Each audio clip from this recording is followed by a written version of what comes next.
to look at root. We need to ask ourselves, why do so many people feel such a desperate need to make their way to the United States from Latin America particularly? And if we look at that, we see America's fingerprints in far too many ways. I want to help the American people wisely and compassionately look in the mirror. If you look at the ways that our own foreign policy over the last 40, 50, 60 years have contributed to the economic destabilization of so many of these countries, I want to see the United States help restabilize what we in too many ways help destabilize. That will include removing the sanctions on Venezuela, removing the sanctions on Cuba, removing Cuba from the terrorist list, obviously, as well. We have to leave it there. We should be giving far more aid. Thank you. Marianne Williamson, 2024 Democratic presidential candidate on the ballot in New Hampshire. I'm Amy Goodman with Juan Gonzalez.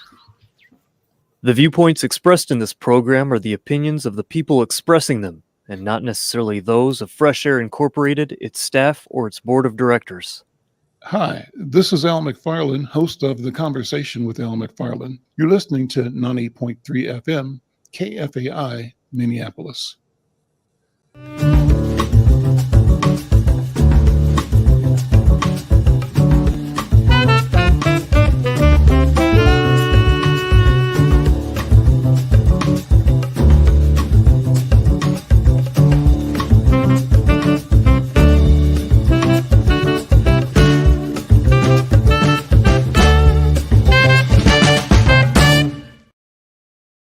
I'm Al McFarlane. Welcome to The Conversation with Al McFarlane. I'm glad to be here.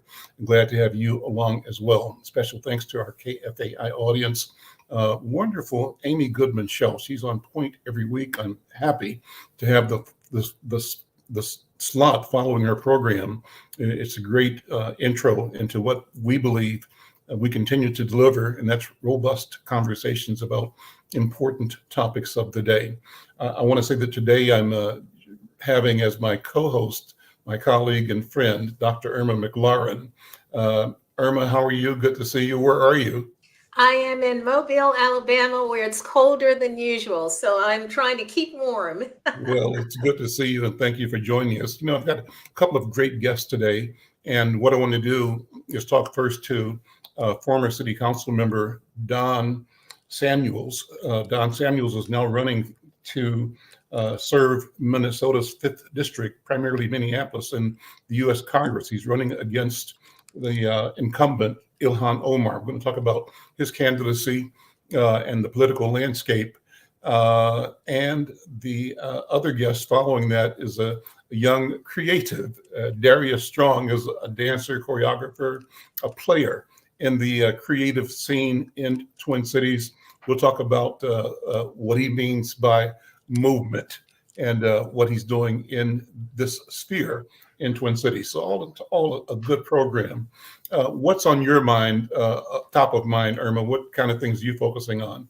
Well, you know, the news that's been circulating and trending on both LinkedIn and Twitter has been, of course, the removal of Claudine Gay from Harvard, her what we call her involuntary resignation, and then tragically the suicide of Claudia Bailey, who was, you know, bullied. And I think this speaks to some of the issues that have arisen around some of these political campaigns as well, is that when we talk about certain aspects, whether it's clothing, whether it's how people look, it's generally women who are targeted. It's rarely that men, you know, are done. So I think we need to look at the gender dynamics of political campaigns and the kinds of conversations that people are having.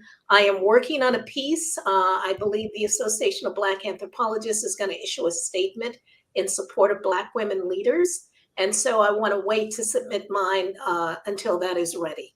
Awesome. Awesome. Well, let me bring our first guest in. Don Samuels is has recently served as the CEO of a group called MicroGrants. It's a Minneapolis-based nonprofit organization that gives grants up to $5,000 to low-income people with potential. Don also served 3 terms on the Minneapolis City Council from 2003 to 2015, as well as 1 term on the Minneapolis Public Schools Board from 2015 to 2019. Prior to his work in politics, he had a 30-year career as a toy designer with some of the industry's largest companies, including Hasbro, Playskool, and Milton Bradley.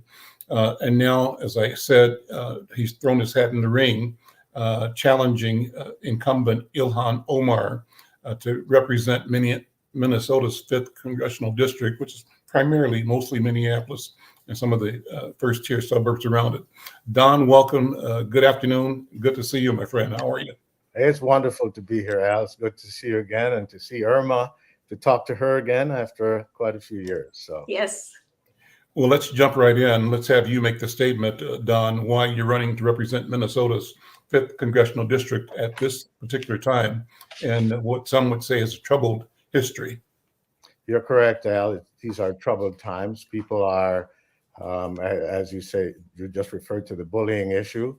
It's happening at all ages. In fact, they're saying that 35% of all people have stopped talking to a family member or a friend because of politics. And the divisiveness is pervasive from top to bottom. And unfortunately, my opponent is part of that. And in fact, for instance, voting against the infrastructure bill, which is such a logically sensible bill, it's going to bring almost $6 billion to the state. She voted against that. She voted against Russian sanctions and against supporting the Ukrainians, and even locally taking a stand against the mayor, publicly having a press conference, elect anybody but. And so locally, nationally, internationally, she has been divisive. And I think my leadership style will bring a fresh, collaborative, pragmatic, democratic approach to leadership. What are you telling voters and Minnesotans are the three biggest issues that the 5th Congressional District is facing? And what are you saying you plan to do to address the top three issues? Yeah, I think, of course, the number one issue continues to be safety, as people are still not comfortable sitting out on the plazas or going comfortably to the park, people looking behind them, especially personal attacks are still there, and of course, car thefts. And so we have to begin to deal with that issue. I'm going to Washington to make sure that the cities have the kind of resources to keep people safe, and that we hire the proper, just kind of young people to police our streets in the numbers sufficient to keep us safe. And then secondly, let's stop on that one first, Don. It's a little more into safety. We'll come back to the other two. Mm-hmm. And so what would you be doing differently than is presently being done? And what do you think the Congress can do to support a different strategy or a different approach to creating safety for the residents of 5th District? Well, I think, first of all, you have to work with the mayors of the district. They're the ones whose feet are on the ground. You have to work with the cities to find out what they need in terms of resources. And the federal government has to get involved in funding those resources to hire and retain police officers that are responsible to their communities. And then, of course, you have to make sure that the laws on a federal level are enhanced in terms of policing.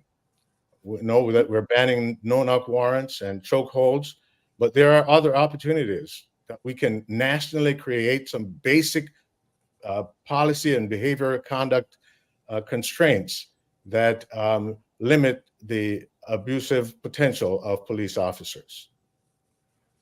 Okay. You were in the middle of challenging the public policy officials that wanted to radically reform or change or reduce or eliminate what we know as the criminal justice system. Where are we now, and how do you see, describe the position you took publicly in suing, I think, the city of Minneapolis over its policies? Yes. Well, when Sandra and I saw the group of 10 council members declaring the intent to abolish the police, we were aghast because we live in the most challenged part of the city. This is a pledge Sandra and I made. It's a pledge I made since college to always live in a low-income community, African-American community, because I felt that this is where I can contribute the most. And I wanted to join the civil rights movement, basically. And so in doing that, we are in the place of greatest challenge. Gunshots every day were being heard, automatic gunfire, people being killed. Our children saw and our neighbors saw. And so when we heard defund the police, we were freaked out quite. And actually 70% of African Americans agreed with that position, that we should not abolish the police. And I don't think that's what people were saying. And I think you had a range, you had a spectrum of what people meant by that. And what the press did was to take one soundbite from a group that said we want to get rid of police, which is not what everyone was saying. What people were saying is that we needed to divert some of the funding, not eliminate police, but divert some of the funding to resources around mental health for people who actually had the expertise to deal with people who were troubled. Because what was happening is that police were being called to do mental health interventions, and it's not their expertise. And unfortunately for many Black folk, they were taking a very extreme position. Whereas when they encountered mental health people who were white, they somehow seemed to have the ability to differentiate between what was a mental health crisis and what was really criminal or, dangerous activity. And I think that's what was the point. So I don't think we should take the press's soundbite and run with that. Defund the police meant simply diverting certain funds to more resources that would, in fact, enable them to cope with mental health issues. And so, I want to push back on that because I think it really, sort of sidetracks us from the real issue, which is the violence that police have perpetrated against Black citizens. Okay. And we are citizens. We are innocent until proven guilty. And so whether we like it or not, criminals are, have the right to police protection as everyone else until they've actually been charged. But the presumption that Black people are automatically criminal, even when they're doing minor offenses, is something that is not only inhumane, it's unjust, and it should never occur. And what happens is that we have failed to understand that police is a category, a classification of a profession, but it does not protect that person from having implicit bias or overt biases, that when they put on that uniform, their biases do not disappear unless they've undergone training, education, and people who are putting them in check to say, hey, your biases are showing and you need to check yourself. Don, what do you think voters are saying right now? What do you expect them to say as you bring your bid for their support forward in this election cycle? Yes, and believe me, I understand the fine differences here in what people meant and what people said. But there is a group of people who wanted to defund the police. Yes, but that doesn't represent everybody. No, So you take one group and you sort of generalize. No, I'm not talking. I'm talking about the difference between me and Ilhan Omar. Ilhan Omar said to defund the police, and when President Obama said this is a catchy phrase that is threatening the actual consensus. But you're taking sound like what she said. What did she actually mean? Okay, Irma, that's what I'm getting to. When he said it's a snappy phrase that's actually threatening reform, the consensus to reform, she snapped back. It's not a catchy phrase. It's a policy demand. So we know that. But what were the actual? I think what I'd like to hear is what you mean by funding or defunding or changing Yes, the so funding? what What I do you just mean? started out to say was what she meant, and now I'm going to tell you what I mean. I believe that we have to have a both and solution. That is what I've advocated from the beginning. It has to be both enough police officers to keep us safe, because our young people are dying, and we do need to stay safe. And police officers are sorely limited in numbers and in the quality of them. And so we have to improve the quality of our police. And I thank the young people, especially, who kept our feet to the fire to say that we must change.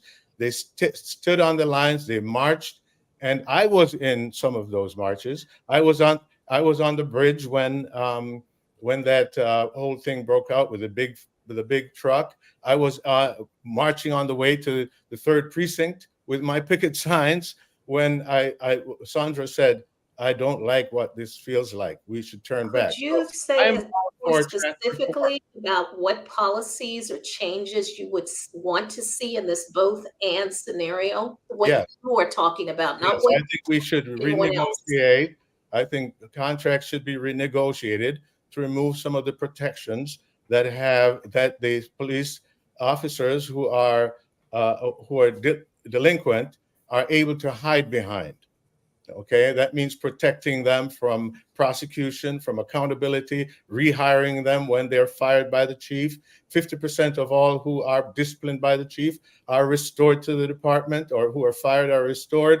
That is all because of the contract agreements, and those things need to be renegotiated. No matter what laws you have, or if you're going to renegotiate firings, then the discipline is reversed.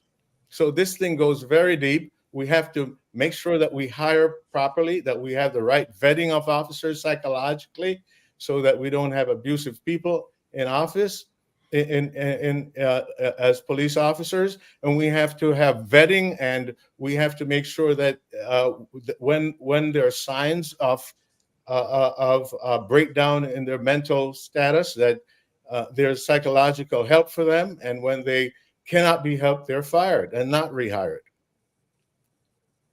That's for the officers. From the community's point of view, any policy changes that support what the community has articulated or is articulating as Absolutely. a priority? We need mental health workers, that they need to be part of the force for peace, and that they need to be in numbers sufficient to accompany police officers, or to be accompanied by police officers, sometimes at a distance, so people won't get hyped up, and that all peaceful methods should be tried before any violence is necessary, and that we cannot continue to wreak violence or to criminalize everyone because there are mental health issues, there are addiction issues, and those have health solutions. Or because they're Black, simply because of that Absolutely. one factor.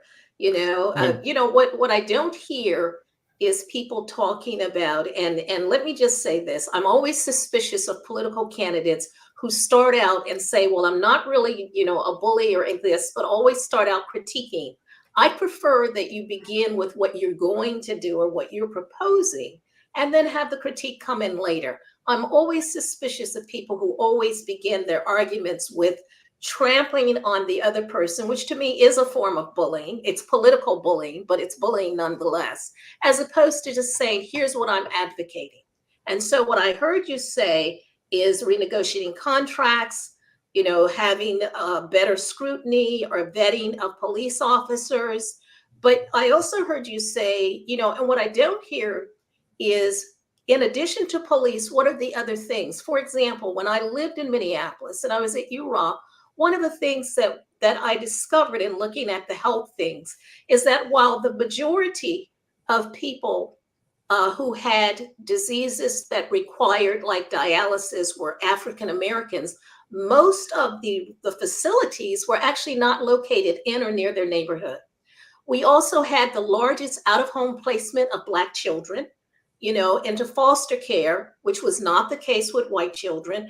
And so I'd like to hear about policies that don't have to do with the police, that's not about critiquing your the Well, person who you're running. let's come back because we talked about three things we've asked Don Samuels to Okay. sort of talk about. So Don, number 2 and number 3.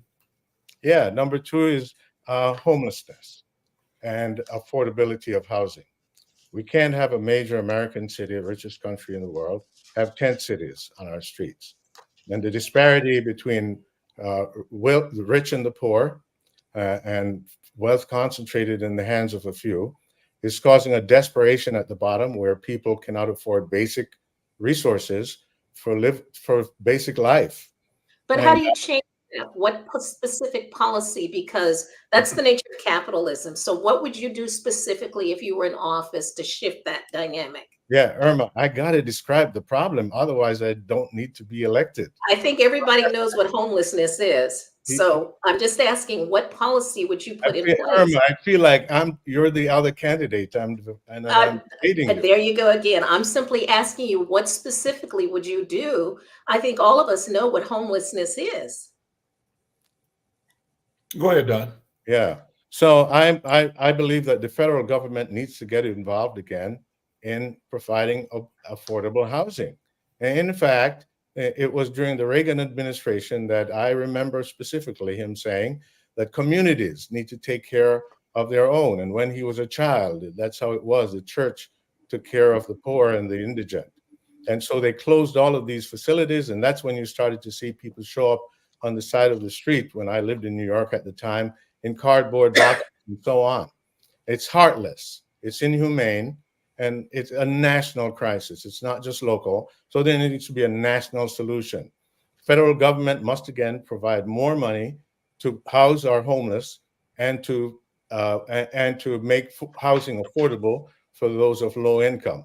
Any economy that has that those huge gaps in the safety net must realize that there's something wrong with how we're doing things. We need wage equality. We need minimum wage standards, and we need support for those folks who are falling below the cracks. And ultimately, we need education that works for low-income children so that they can be properly trained in the growing industries and get jobs that are sustainable and provide lifetime of and career employment. I think number 3 is what, Don? Let's go through your third option. Number 3 is our democracy. That we see what's happening no, I'm sorry, I got that mixed up there. Number 3 is our economy. Mm-hmm. We see the problem with affordability, not just of housing, but of basic goods and services, especially for low-income people and the middle class. Again, this is the whole issue of the wealth gap and people not making sustainable wages. And so I'm going to Washington to put my shoulder to the wheel to cooperate with the wiser folks in the economy who are, if you ask 100 economists what the solution is, you get 100 different answers. So I'm not going to expound on that. I'll just say that whatever solutions we come up with, they will have to address the lifestyle of low-income people, especially in the middle class, to make sure that incomes are sustainable and livable, and that there's a good safety net for those who fall beneath the cracks. Do you have a concern, Don Samuels, about the state of our democracy, about the ability of the democratic process to survive, given the turbulence that lies ahead on the national and therefore, I think, local political landscapes? They say a city divided against itself cannot stand. Neither can a nation. And I'm concerned that there is a retrograde force in the nation that is frightened by the positive changes that are taking place and seeing it as a nation evolving into something in which they do not have a superior position or do not see them, or they're just simply afraid of change. But we need to stay the course, because the changes that have occurred, especially through the Democratic Party, over the last 60 years have been incredible. We've had our civil rights, voting rights, women's rights, LGBTQ rights. We're attacking climate change, and we consider health, universal health care, a human right. And we must stay the course and not be deterred by those who are frightened, because in the end, freedom and rights for all will prevail. Irma, what Could you, questions do you have? yes, could you speak to, I mean, you set out some very wonderful things in terms of the unhoused or, homeless. Could you say how you intersect with state policies? Because sometimes it's very hard to get these things passed at the national level. It takes time. They go through bills, people have to negotiate. How would you impact what is happening in the state of Minnesota, which is one of the wealthiest? It has a tremendous amount of wealth, but it doesn't trickle down. What would you propose to get that trickle down to occur to address some of these issues at the state level? Well, I can't have anything to do with the state, as you know, but I will have a relationship with the president of the Senate, with Bobby Joe Champion. I have a relationship with other folks at the state level, and I know that some of that money is going to come directly through the state. So we want to make sure that we hold the states accountable to deliver those funds where they're targeted. That's a wonderful word. I love the word accountability, except no one defines it. Could you say a bit about what you would do to hold states accountable, like what that would look like? Well, I'm all about outcomes. I was in the private sector for 30 years. So if you don't deliver, you get fired. There's none of this. We tried, and it's hard. It's like, you don't have a job, buddy. So, we need a little bit more of that kind of attitude in the public sector, that you must deliver on your commitment. And so we're going to look at outcomes, not what you're doing, not how much you're spending, but how many less people are on the street, how many more people are housed, how many more units are built. Those are the kind of questions we ask.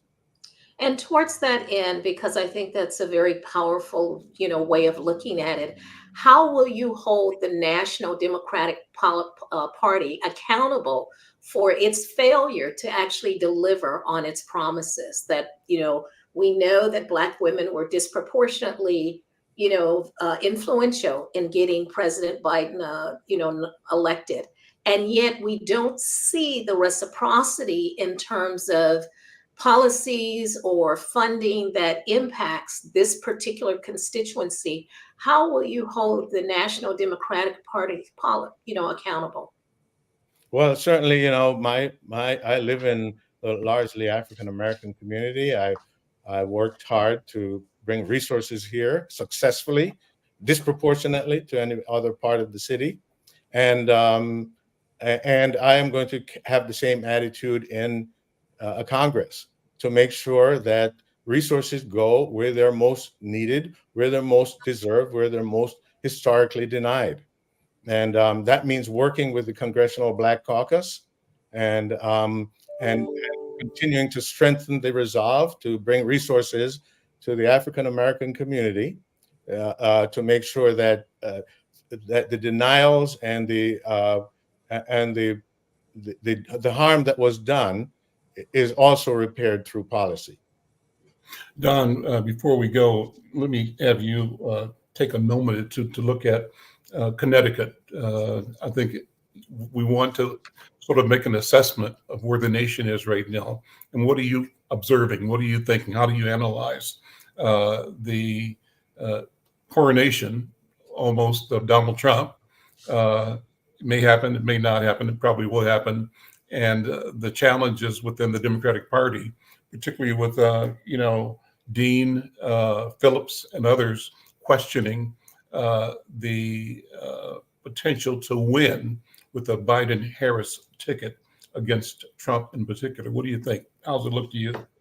Well, I think that there's a backlash against, as I said, the changes that have happened in this country as the country is getting browner. People who were held in the margins are coming out, getting the light of day. And we are now going to share the goods, the rights, like universal health care, with folks who were thought to be undeserving. That is frightening to some people. It's not the America they signed up for. And so Donald Trump comes along, and he's an attractive option. He's going to bring back, to make America what it was again. And the word great is thrown in there, but that's not, those of us who have seen the progress over the years know that America is at its greatest when all of us are participating. And so, yes, it is an attempt to roll back the clock.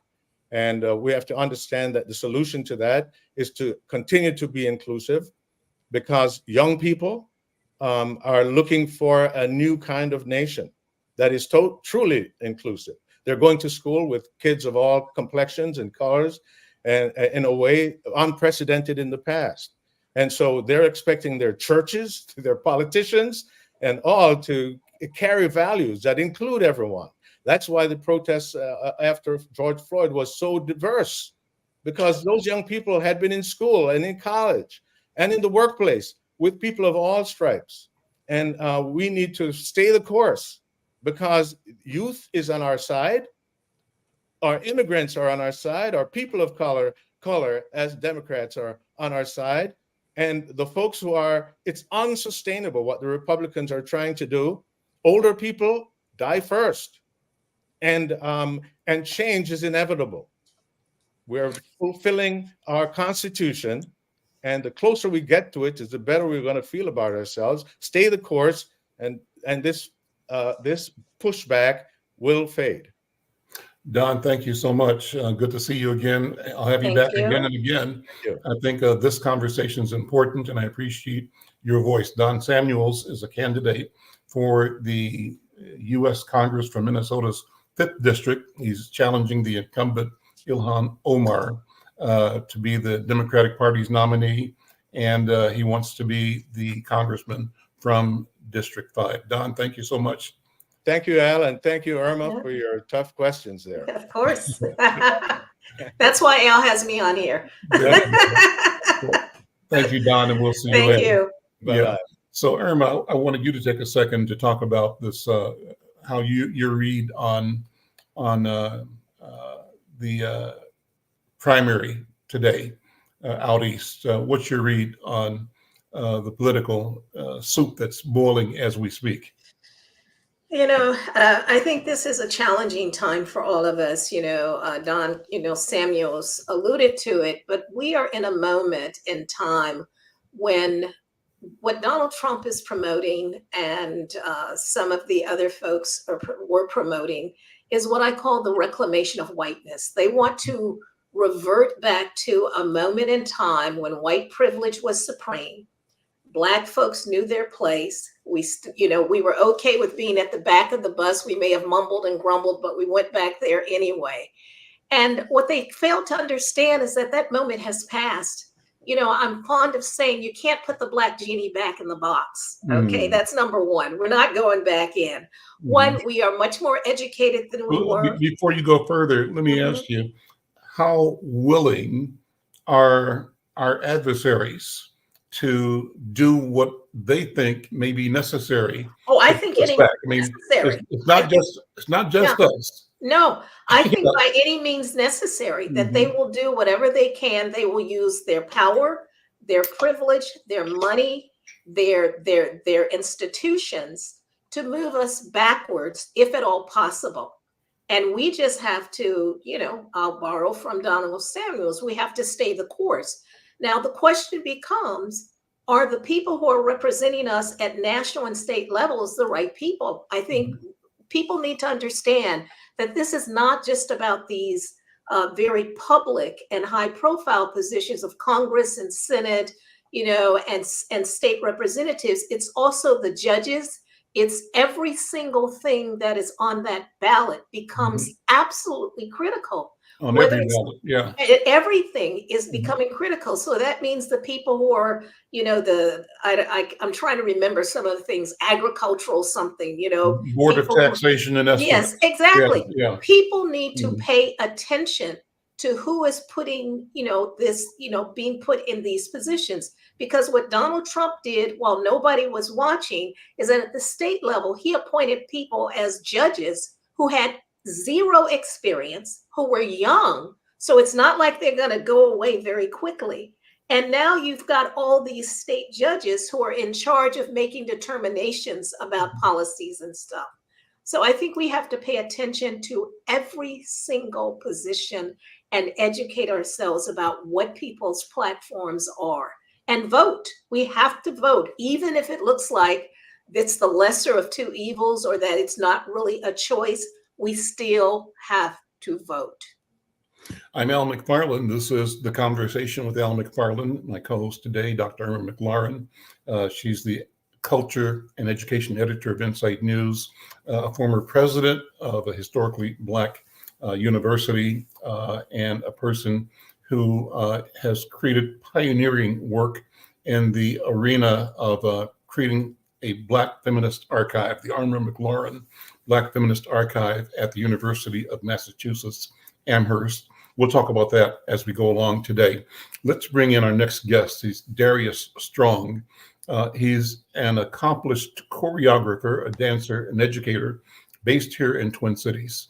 His creative work has garnered recognition and been featured in prestigious venues such as the Walker Art Center, their Choreographers Evening, and Rhythmically Speaking.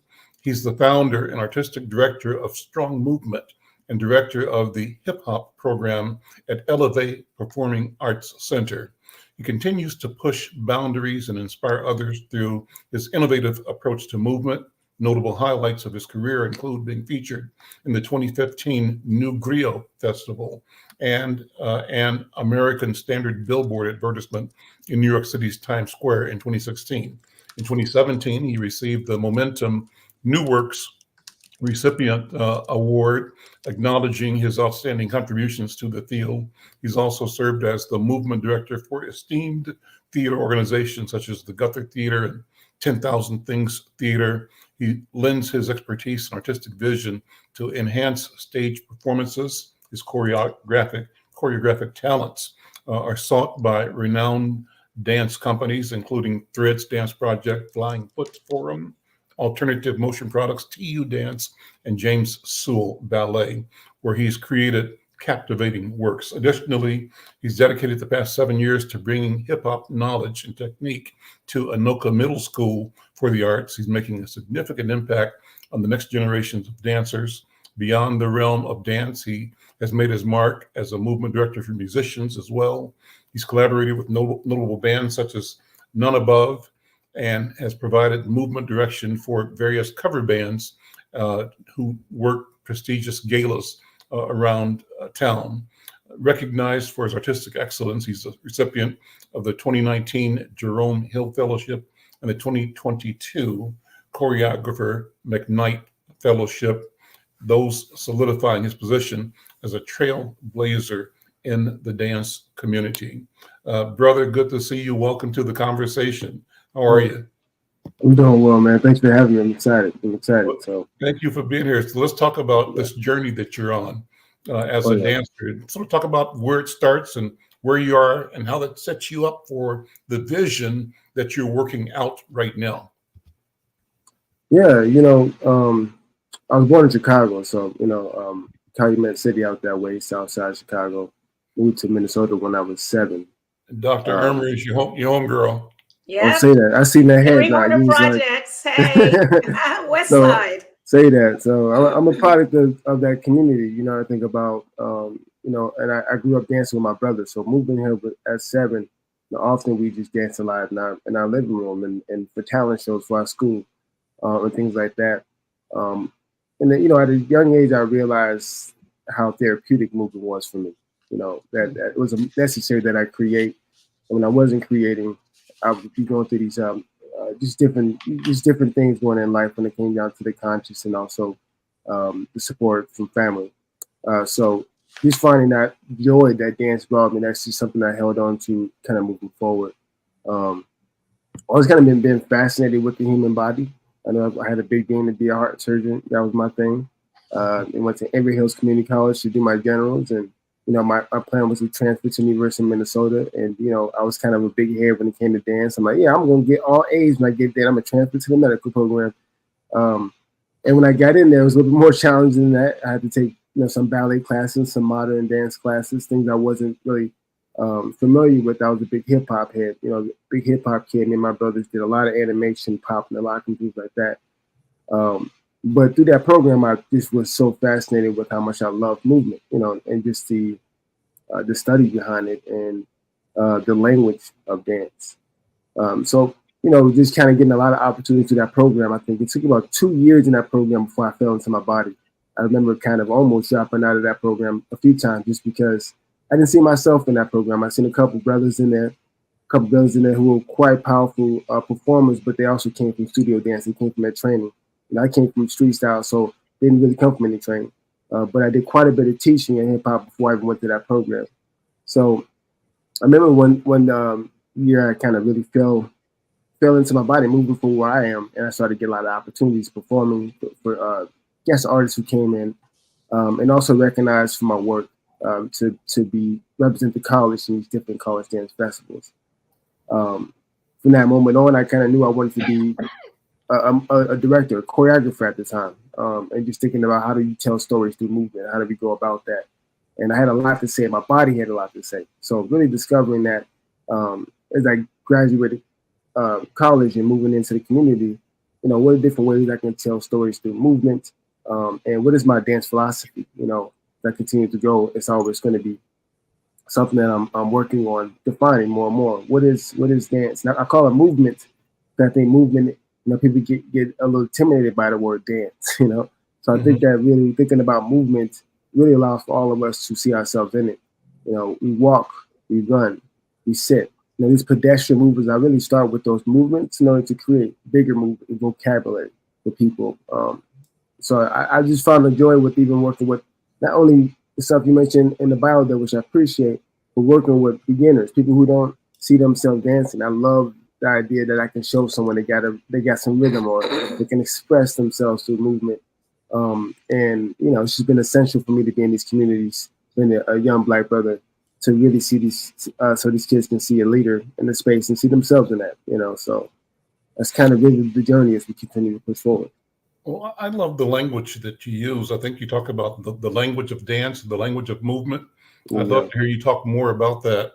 And I love that you described your experience as falling into my body. Describe that. What do you mean by that? And how did it happen? What was the event, or was it a process over a period of time? Yeah, I mean, as far as the movement, and I'll talk about that, I just remember, hip hop has a certain look to it, different styles that comes down to it. That's what modern dance kind of opened my mind. I remember seeing Bill T. Jones' work come here to the Walker Art Center. He's a Black choreographer, but he was telling, it was called Story Time. And he was basically sitting in the middle of the stage, just still for a moment. Like I thought it was some type of figure. I didn't think he was real. He was reading his book, and all of a sudden he started to move halfway through the performance. And I was just mind blown. Like, okay, so stillness is powerful, sitting in the space, and what presence is powerful. Like just having that integrity in the body is also very powerful.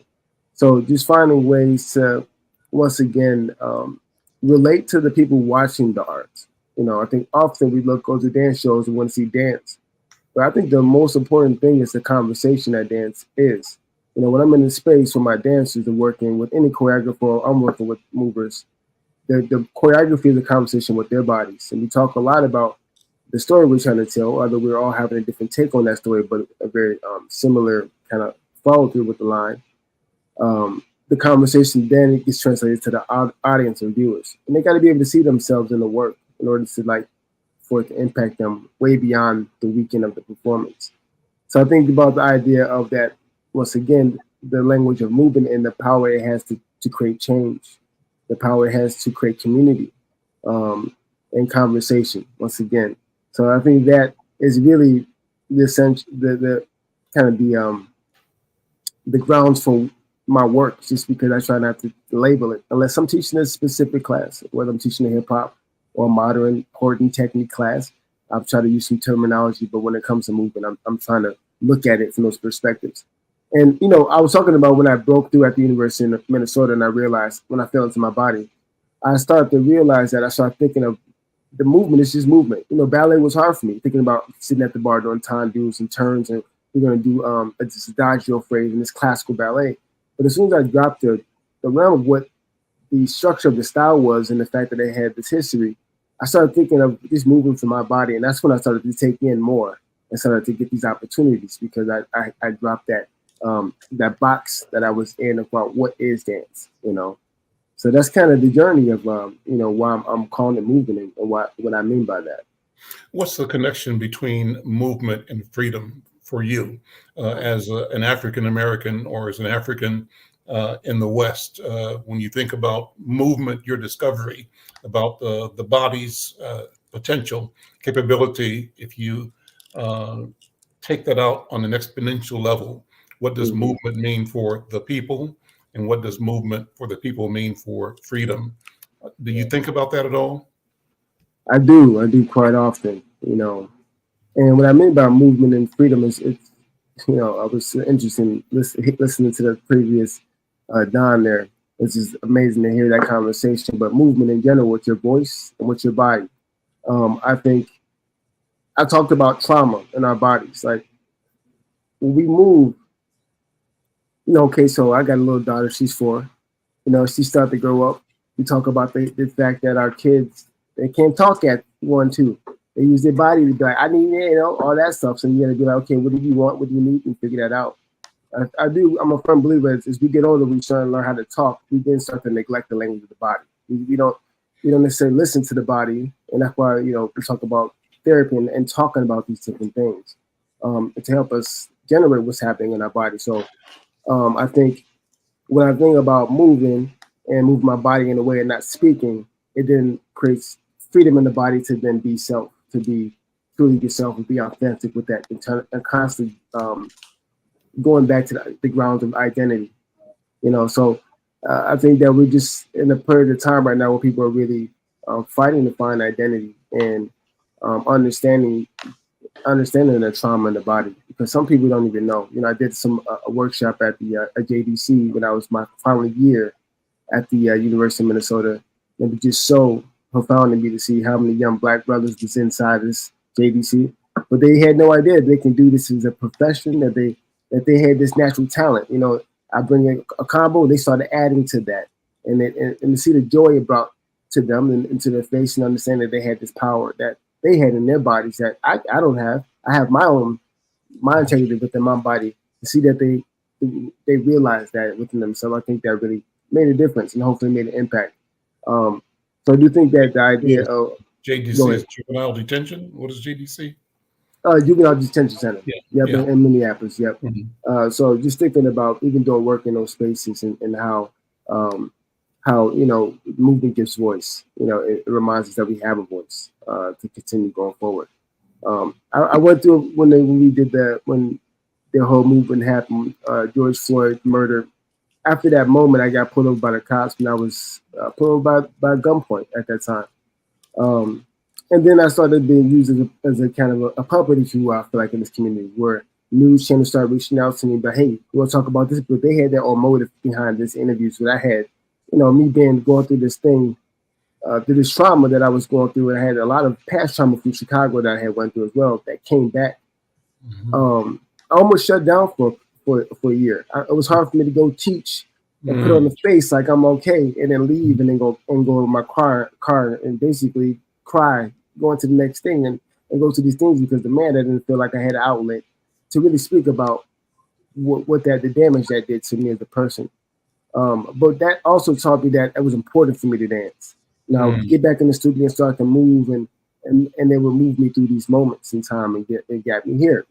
Well, I'm really feeling even more integrity in my voice when I'm talking about choreography and movement and what that does for the person, for the people. I've used the phrase, I'm not sure where I first heard it, but it's like some people dance to know that there's a certain knowing that can come through movement or dance, and certain people arrive at their own sense of consciousness through Yes. the movement that is described as dance. Irma, what do you think? What are you thinking about this conversation so far? Well, I'm loving it because one of my coaching clients and mentees is Mark Broomfield, who is a dancer and choreographer, and he is doing, his book should be coming out in the next year or so from Routledge on Passing is Almost Straight.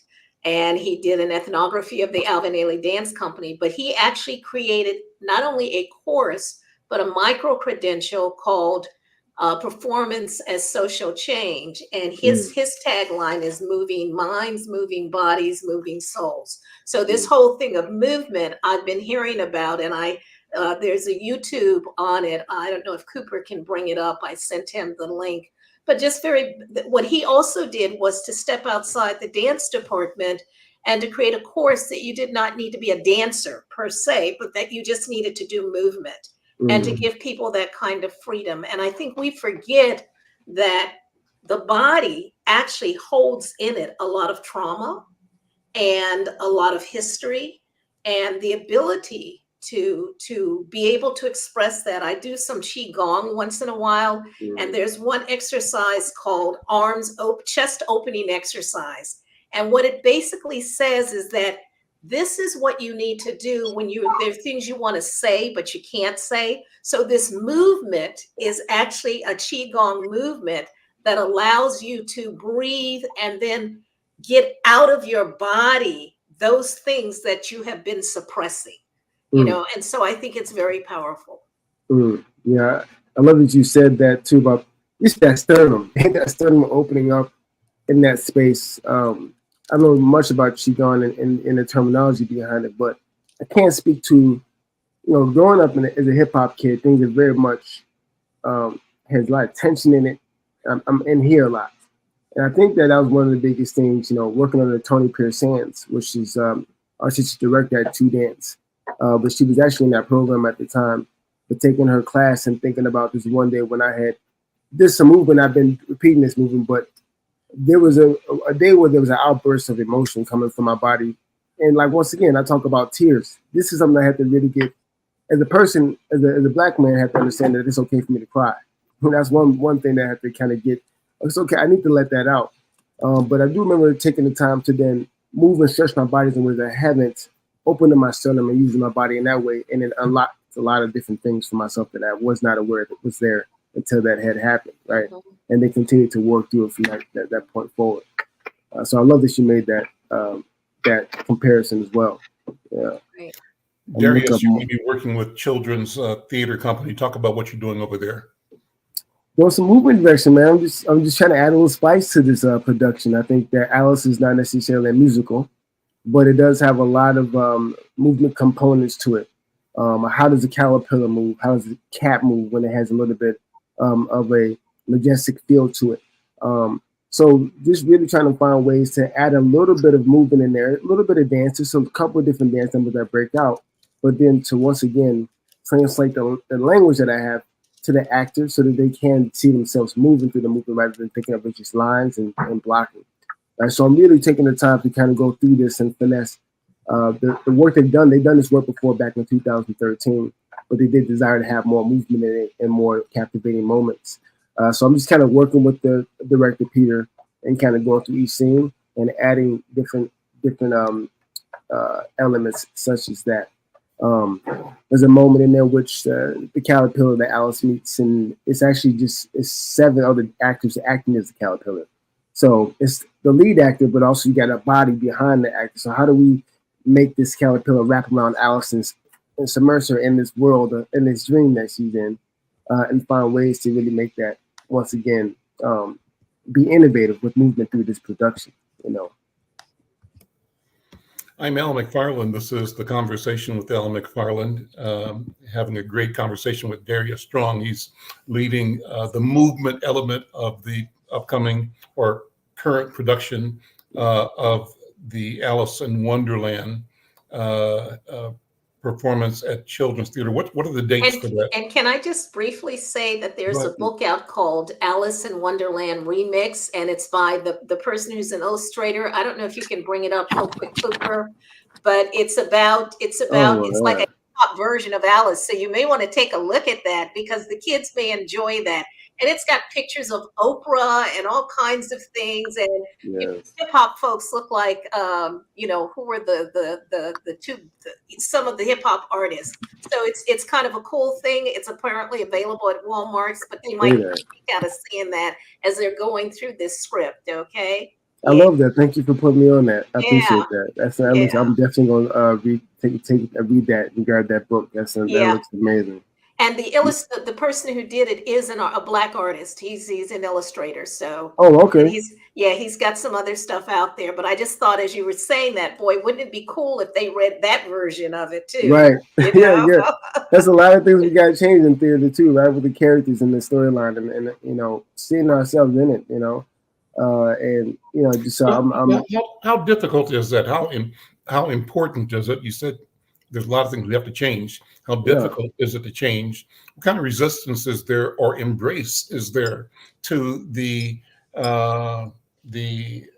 reinterpretation or the further refinement of an idea that had its birth in a generation ago under different understandings? But we've moved, we've changed, and things aren't that way anymore. How difficult is it for you as a director to introduce change? I think that it's always, I'm a younger cat too. When I walk through the space, I'm 33, but I look a lot younger than 33, So when I walk in there, I'm usually the youngest cat on the board or whatever walking through the space. So I already have to hop over a hurdle to showcase my knowledge on what I know, But then once again, that's when the confidence is kicked in, just being confident on my choices and things like that. When it comes to theater, some of these roles have been written. I think the hurdle comes to the audition process. You get artists of color coming out the audition for these roles. So once again, we can see them in these roles, and the kids feel they can play these roles. And when they're written for an artist of color, a Black artist, if you will, too, we can't see ourselves in it. So it's not appealing sometimes. So that hurdle is making sure that we bring up some of these amazing artists in this community and put them in these spaces. Some of these playwrights, I'm not a playwright, but I know a few playwrights who are changing the game when it comes to that, who are really pushing at the boundaries of theater and finding ways to create more diverse plays and musicals within this community and beyond.